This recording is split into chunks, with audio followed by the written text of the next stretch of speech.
Hello everyone, welcome to our channel. Friends, ఈ వీడియోలో మనం ఈ రోజు మార్కెట్ అనాలిసిస్ గురించి మాట్లాడుకుని రేపటి plan of action and important levels కూడా డిస్కస్ చేద్దాం. ఈ వీడియోని ఎక్కడ స్కిప్ చేయకుండా ఎండ్ వరకు చూడండి. ఖచ్చితంగా ఈ వీడియో మీకు ఇన్ఫర్మేటివ్ అనిపిస్తుంది. ముందుగా ఈ రోజు నిఫ్టీ పర్ఫార్మెన్స్ గురించి మాట్లాడుకుందాం. సో ఈ రోజు మార్కెట్ లో మనకి నిఫ్టీలో స్ట్రాంగ్ గ్యాప్ అప్ ఓపెనింగ్ వచ్చింది. ఆల్మోస్ట్ 700 పాయింట్స్ ప్లస్ తో మార్కెట్ గ్యాప్ అప్ ఓపెనింగ్ జరిగి పాజిటివ్ గా క్లోజ్ అయింది. On an average 4% Nifty positive closing ఇచ్చింది. ఈవెన్ బ్యాంక్ నిఫ్టీ కూడా 5.7% positive closing. Auto sector close to 7%. Almost అన్ని సెక్టార్స్ లో స్ట్రాంగ్ బయింగ్ యాక్టివిటీ విట్నెస్ చేసాం. Not only Indian markets, entire world markets అన్ని కూడా స్ట్రాంగ్ పాజిటివ్ లెవెల్ లో trade అవుతున్నాయి. So first ఈ రోజు మార్కెట్ లో వచ్చిన పాజిటివ్ ర్యాలీకి మేజర్ రీజన్ ఏంటి, అండ్ దీంతో పాటు రేపటి మార్కెట్స్ ని ఇంపాక్ట్ చేయబోతున్న అదర్ పారామీటర్స్ కూడా డిస్కస్ చేద్దాం. ఈ రోజు ర్యాలీ రావడానికి మేజర్ రీజన్ నెక్స్ట్ 2 వీక్స్ వరకు సీజ్ ఫైర్ అనౌన్స్ చేశారు. బోత్ యుఎస్ అండ్ ఇరాన్ రెండు కూడా అఫీషియల్ గా అనౌన్స్ చేసింది. నెక్స్ట్ 2 వీక్స్ వరకు ఎలాంటి మిలిటరీ యాక్టివిటీస్ కానీ ఎలాంటి ఫర్దర్ అటాక్స్ జరగవని రెండు సైడ్ నుంచి అఫీషియల్ అనౌన్స్మెంట్ వచ్చింది. So this was the primary reason ఈ రోజు మార్కెట్స్ లో ర్యాలీ రావడానికి. అండ్ ఈ సీజ్ ఫైర్ రిలేటెడ్ అగ్రిమెంట్స్ చూసుకుంటే ఇప్పుడు Iran complete straight of Hormuz ని ఓపెన్ చేయబోతుంది. దీని వల్ల ఎంటైర్ గ్లోబల్ ఎకనామీ ఇప్పుడు ఏదైతే క్రూడ్ ఆయిల్ సప్లై వల్ల డిస్టర్బ్ అయిందో అది ఇప్పుడు కూల్ ఆఫ్ అయిపోతుంది. So this is one of the strongest positive news. Once ఎప్పుడైతే ఈ న్యూస్ అనౌన్స్మెంట్ వచ్చిందో Brent oil price almost 10% fall అయ్యి ప్రీవియస్ గా $102, $103 దగ్గర ట్రేడ్ అవుతున్న బ్రెంట్ ఆయిల్ ప్రైస్ ఇప్పుడు $92 కి వచ్చేసింది, which is a strong positive thing. And దీంతో పాటు అదర్ ఆస్పెక్ట్ మనం మాట్లాడుకోవాల్సింది ఇండియావిక్స్ నిన్నటి వరకు 25 లెవెల్ దగ్గర ట్రేడ్ అవుతుంది. And India VIX current value 19. India VIX కూడా 20 బిలో రావడం అనేది, సో ఇండియావిక్స్ వాల్యూ తగ్గుతుంది అంటే మార్కెట్ లో రిస్క్ పారామీటర్స్ తగ్గుతున్నాయి అని మీనింగ్. చాలా మంది ఇన్వెస్టర్స్ మార్కెట్ ఇప్పుడు ఒక సేఫ్ ప్లేస్ కింద కన్సిడర్ చేస్తున్నారు. సో ఇండియావిక్స్ వాల్యూ తగ్గడం కూడా మనకి పాజిటివ్ సైడ్. అండ్ ఈ వార్ రిలేటెడ్ ఇంపాక్ట్ కాకుండా మనం ఇంకోటి మాట్లాడుకోవాల్సింది, ఈ రోజు మనకి ఆర్బీఐ నుంచి అప్డేట్ వచ్చింది. ఈ రోజు జరిగిన ఆర్బీఐ మీటింగ్ నుంచి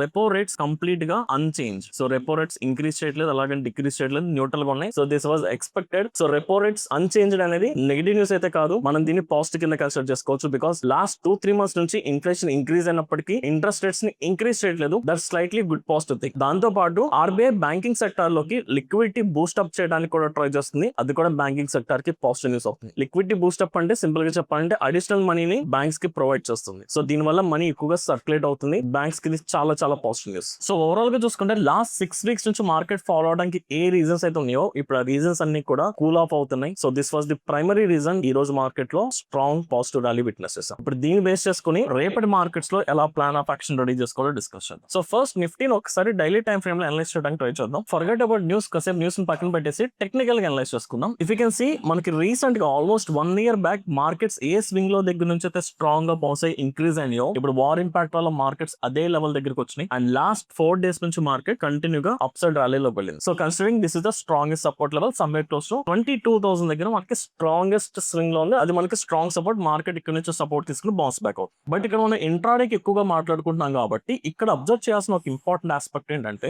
ఈవెన్ మార్కెట్ సపోర్ట్ నుంచి బౌన్స్ బ్యాక్ అయినప్పటికీ, వార్ కూల్ ఆఫ్ అయినప్పటికీ, క్రూడ్ ఆయిల్ ప్రైసెస్ తగ్గినప్పటికీ నిఫ్టీ లాస్ట్ 4 days నుంచి చూడండి ఆల్మోస్ట్ 2,000 పాయింట్స్ లీనియర్ డైరెక్షన్ లో మూవ్ అయ్యి, లీనియర్ గా అంటే మార్కెట్ లో ఎక్కడ డిప్ రాకుండా, అంటే ఎక్కడ సెల్లింగ్ కానీ కరెక్షన్ రాకుండా ఒకటే డైరెక్షన్ లో 2,000 పాయింట్స్ నిఫ్టీ ర్యాలీ అయ్యాయి. ఇప్పుడు నిఫ్టీ ఇంత స్ట్రాంగ్ అప్ సైడ్ ర్యాలీ ఇచ్చిన తర్వాత మనం ఈ పాయింట్ లో బయింగ్ సైడ్ ప్లాన్ చేసుకోవచ్చా లేదా? This is the major question. ఎప్పుడైనా సరే మార్కెట్ ఒకటే డైరెక్షన్ లో ఇంక్రీజ్ అయినప్పుడు, ఈవెన్ దో ఎంత స్ట్రాంగ్ పాజిటివ్ న్యూస్ ఉన్నప్పటికీ మనం లీనియర్ డైరెక్షన్ లో హయ్యర్ లెవెల్ దగ్గర బై చేయడం అనేది సేఫెస్ట్ ప్లాన్ ఆఫ్ యాక్షన్ కాదు. సో ఇన్స్టెడ్ మార్కెట్ లో అప్ సైడ్ వెళ్ళాలి అనుకుంటే, ఈవెన్ దో సెంటిమెంట్ పాజిటివ్ అయినప్పటికీ మనం అప్ సైడ్ కి వెళ్ళాలి అనుకుంటే ఖచ్చితంగా మనకి ఏదైనా ఒక టెంపరీ కరెక్షన్ ఆర్ ఒక టెంపరీ కన్సాలిడేషన్ జరిగి అప్పుడు ఫర్దర్ గా ర్యాలీ ఎప్పుడైతే స్టార్ట్ అవుతుందో అప్పుడు మనం అప్ సైడ్ ప్లాన్ చేసుకుంటే బెటర్. అందుకని రేపటి మార్కెట్స్ లో మనం బై సైడ్ ప్లాన్ చేసుకుందాం, ఎందుకంటే సెంటిమెంట్స్ పాజిటివ్ సెట్ అన్నట్టు అవుతుంది కాబట్టి. బట్ బై సైడ్ కి వెళ్తున్నప్పుడు ఇమీడియట్ గా ఈ రోజు హై బ్రేక్ అయితే అప్ సైడ్ వెళ్ళట్లేదు. ఇన్స్టెడ్ మనం by on dip strategy deploy చేసుకుందాం. సో ఇప్పుడు దీని తగ్గట్టుగా ఫస్ట్ నిఫ్టీలో లెవెల్స్ మాట్లాడుకుందాం. సో ఇప్పుడు రీసెంట్ గా జరుగుతున్న ప్రైస్ యాక్షన్ బట్టి మనకి 24,000 దగ్గర స్ట్రాంగెస్ట్ రెసిస్టెన్స్ లెవెల్ ఉంది. అండ్ 24,300 నెక్స్ట్ రెసిస్టెన్స్, 23,500 దగ్గర మేజర్ సపోర్ట్ ఉంది. సో మార్కెట్ చాలా స్ట్రాంగ్ అప్వర్డ్ మూమెంటం వెళ్ళింది కాబట్టి మనకి కరెక్షన్ వస్తున్న ప్రాసెస్ లో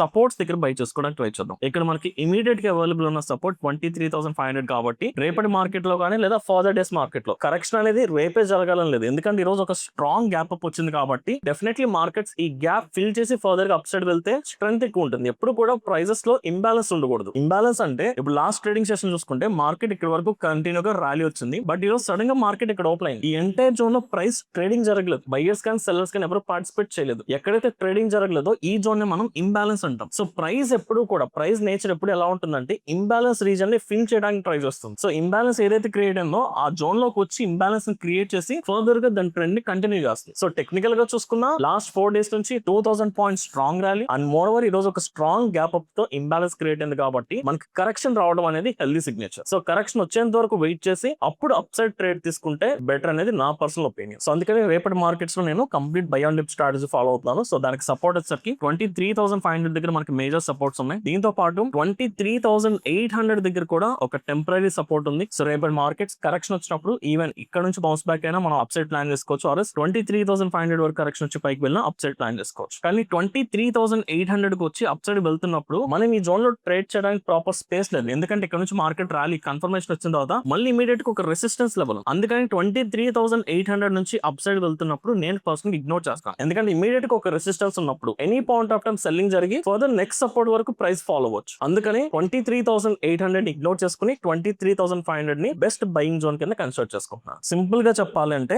రేపటి మార్కెట్స్ లో ఇంట్రాడే హై పాయింట్ ఇంట్రాడే లో పాయింట్ ని ఇగ్నోర్ చేస్తాను. ఈ జోన్ లో ట్రేడింగ్ చేయదు. ఎందుకంటే మీకు ఇక్కడ 23,950 నుంచి 24,000 వరకు ఒక రెసిస్టెన్స్ ఏరియా ఉంది కాబట్టి అండ్ పెద్దగా మనం ట్రేడింగ్ చేయడానికి కంఫర్టబుల్ ఏరియా కాదు కాబట్టి ఈ జోన్ బ్రేక్అవుట్ బట్టి మనం డిసైడ్ చేస్తాం. ఒకవేళ మనకి ఈ జోన్ డౌన్ సైడ్ బ్రేక్ అయిందంటే ఈ డౌన్ సైడ్ ర్యాలీ వరకు వెయిట్ చేయండి. ఇక్కడ కూడా ట్రేడ్ చేయదు. చాలా మంది చేసే మిస్టేక్ ఏంటి, ఇంట్రాడే లో బ్రేక్ అయితే డౌన్ సైడ్ ట్రేడ్ తీసుకుంటారు. You should not do that. ఎందుకంటే ఇప్పుడు మార్కెట్ సెంటిమెంట్ పాజిటివ్ కాబట్టి ఈ డౌన్ సైడ్ వచ్చే ర్యాలీని ఇగ్నోర్ చేసుకుని మళ్ళీ సపోర్ట్ నుంచి బౌన్స్ బ్యాక్ అవుతున్నప్పుడు బై చేద్దాం. అంటే ట్రెండ్ కి అగేన్స్ట్ గా వెళ్ళొద్దు. ఈ మొమెంటం లో ట్రాప్స్ వచ్చి even though down side break చేసినప్పుడు మళ్ళీ పైకి రావచ్చు, మళ్ళీ కరెక్షన్ రావచ్చు. సో అందుకని ఆ కన్ఫ్యూజన్ లో ట్రేడ్ చేయకుండా సింపుల్ గా ఇంట్రాడే లో బ్రేక్ అయిందంటే సపోర్ట్ కి వచ్చేంత వరకు వెయిట్ చేద్దాం. సపోర్ట్ నుంచి బౌన్స్ బ్యాక్ అయినప్పుడు బై చేసుకుందాం. అండ్ అలా కాకుండా ఒకవేళ ఇంట్రాడే హై బ్రేక్ చేసి ఫర్దర్ గా మార్కెట్ పైకి వెళ్తుందంటే ఇది మీరు పర్సనల్ గా డిసైడ్ అవ్వాలి. ఆల్మోస్ట్ 4 days నుంచి 2,000 పాయింట్స్ ర్యాలీ వచ్చిన తర్వాత కూడా మళ్ళీ హైయర్ లెవెల్ దగ్గర బై చేయడం అనేది కరెక్ట్ రాంగ్ అనేది మీరు పర్సనల్ గా డిసైడ్ అవ్వండి. నేనైతే అప్ సైడ్ బ్రేక్ అయితే ట్రేడ్ చేయండి. ఖచ్చితంగా ఇంబాలెన్స్ క్లియర్ చేసి ఒక temporary consolidation or pull back వచ్చిన తర్వాత మాత్రమే బై చేస్తాం. Right. So same plan of action Sensex and bank నిఫ్టీలో కూడా ఫాలో అవుతాను. అండ్ మోర్ ఓవర్ సెన్సెక్స్ లో వీక్లీ ఎక్స్పైరీ ఉంది కాబట్టి ఆప్షన్ సెల్లింగ్ కూడా మీరు ప్లాన్ చేసుకోవచ్చు. ఇండైరెక్ట్ కూల్ ఆఫ్ అవుతుంది. అది ఆప్షన్ సెల్లర్స్ కి ఒక అడ్వాంటేజ్. సెన్సెక్స్ లో మనకి మేజర్ లెవెల్స్ చూసుకుంటే 77,000 దగ్గర స్ట్రాంగెస్ట్ సపోర్ట్ లెవెల్ ఉంది, followed by 78,000 major resistance. Sensex లో కూడా by on dip market correction వచ్చినప్పుడు 77,000 నుంచి బయింగ్ ఆపర్చునిటీ ప్లాన్ చేసుకోవచ్చు. ఇఫ్ నాట్ సో 76,000 దగ్గర కూడా ఇంకొక సపోర్ట్ ఉంది. మార్కెట్ ఫర్దర్ గా డౌన్ సైడ్ వచ్చినా ఇక్కడ నుంచి కూడా మనం అప్ సైడ్ ర్యాలీ అయితే ప్లాన్ చేసుకోవచ్చు. బట్ ఇంట్రాడే హై బ్రేక్ చేసి మార్కెట్ కనుక ఫర్దర్ గా పైకి వెళ్తే నేను ఇగ్నోర్ చేస్తాను. ఈవెన్ దో మార్కెట్ రేపు 2,000 పాయింట్స్ 3,000 పాయింట్స్ వెళ్ళినా నేను ట్రేడ్ చేయట్లేదు. ఎందుకంటే సింపుల్ లాజిక్ అండి, మనం ఏ ప్రోడక్ట్ అయినా సరే హై ప్రైస్ దగ్గర బై చేయం, లో ప్రైస్ దగ్గర సెల్ చేయం. This is a common psychology. ఎవరు ఇలా చేయరు. సో ఇంత హైయర్ పాయింట్ లో మనం బయింగ్ ఆపర్చునిటీ తీసుకోవడం కంటే డిప్ లో వచ్చిన తర్వాత బై చేసుకుంటే రిస్క్ రివార్డ్ ఎక్కువ దొరుకుతుంది. కొంచెం సేఫ్ సైడ్ కూడా మనం ట్రేడ్స్ తీసుకోవచ్చు. ఫైనల్లీ బ్యాంక్ నిఫ్టీ, ఒకవేళ డైరెక్షనల్ ట్రేడింగ్ ఆప్షన్ బయింగ్ ఏదైనా చేసుకోవాలి అనుకుంటే సెన్సెక్స్ తో కంపేర్ చేసుకున్నా నిఫ్టీతో కంపేర్ చేసుకున్నా bank Nifty is better option. Because war cool of అయితే అన్ని సెక్టార్ కి పాజిటివ్. కానీ బ్యాంక్ నిఫ్టీకి అడిషనల్ థింగ్ ఈ రోజు ఆర్బీఐ నుంచి వచ్చిన update, repo rates unchanged. So దానివల్ల బ్యాంకింగ్ సెక్టర్ ఇంకా బెటర్ గా పర్ఫార్మ్ చేసే ఛాన్సెస్ ఉన్నాయి కాబట్టి ఆప్షన్ బయింగ్ చేయాలనుకున్న బ్యాంక్ నిఫ్టీ ప్రిఫర్ చేసుకోండి. సో బ్యాంక్ నిఫ్టీలో మేజర్ సపోర్ట్ 54,000 దగ్గర మనకి స్ట్రాంగ్ సపోర్ట్ ఉంది. అండ్ ఇక్కడ 55,000 దగ్గర కూడా ఒక టెంపరీ సపోర్ట్ ఉంది. 56,000 is a major resistance. So bank నిఫ్టీలో కూడా బై ఆన్ డిప్ ప్లాన్ చేసుకుందాం. కరెక్షన్ వచ్చినప్పుడు 55,000 నుంచి బౌన్స్ బ్యాక్ అయినా బయింగ్ ఆపర్చునిటీ, లేదా ఇంకా ఫర్దర్ గా కరెక్షన్ వస్తే 54,000 మేజర్ సపోర్ట్, ఇక్కడ నుంచి పైకి వెళ్ళినా బై ఆపర్చునిటీ ప్లాన్ చేసుకుందాం. సో ఓవరాల్ గా చూసుకుంటే మార్కెట్స్ సెంటిమెంట్ షిఫ్ట్ అవుతుంది. లాస్ట్ 5 weeks నుంచి ఏదైతే సెల్ ఆఫ్ చూసామో అది కూల్ ఆఫ్ అయి మార్కెట్స్ పాజిటివ్ సైడ్ ర్యాలీ వెళ్తున్నాయి. కానీ ఈ రోజు వచ్చిన ర్యాలీ చాలా మ్యాసివ్ ర్యాలీ కాబట్టి ఇంత హైయర్ పాయింట్ లో బై చేయడం కంటే డిప్ ఆర్ కరెక్షన్ వచ్చినప్పుడు సపోర్ట్స్ దగ్గర బై చేసుకోవడం చాలా సేఫెస్ట్ మెథడ్. సో అందుకని రేపు నేను కంప్లీట్ గా బై ఆన్ డిప్ ప్లాన్ చేసుకుంటున్నాను. So that's it guys, this is my plan of action. I hope ఈ వీడియో మీకు అర్థమైంది అనుకుంటున్నాను. ఇఫ్ ఇన్ కేస్ ఈ వీడియో కనుక మీకు ఇన్ఫర్మేటివ్ అనిపిస్తే ఈ వీడియో లైక్ చేసి మీ జెన్యూన్ ఒపీనియన్స్ ని కమెంట్ సెక్షన్ లో మెన్షన్ చేయండి.